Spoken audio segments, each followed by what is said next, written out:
Hej, jeg hedder Emma, og jeg vil gerne snakke om ting, jeg gerne vil være, da jeg blev lille. Først vil jeg gerne eje en helt stor enhjørning-farm, hvor jeg var sådan en lille fe, der fløj rundt og passede de små lysrøde enhjørninger med regnbuestribede horn.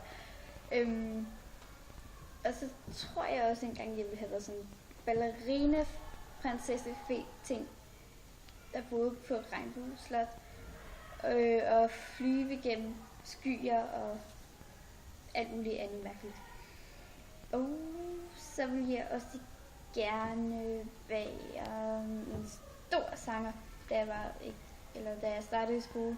Stod jeg altid op på værelset og så sang alt muligt og dansede rundt hele tiden, fordi jeg ikke vidste, hvad jeg skulle lave.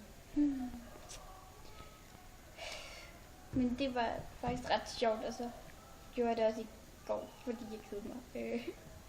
Og ja, det var så lige, hvad jeg havde kommet i tanke om. Hej hej!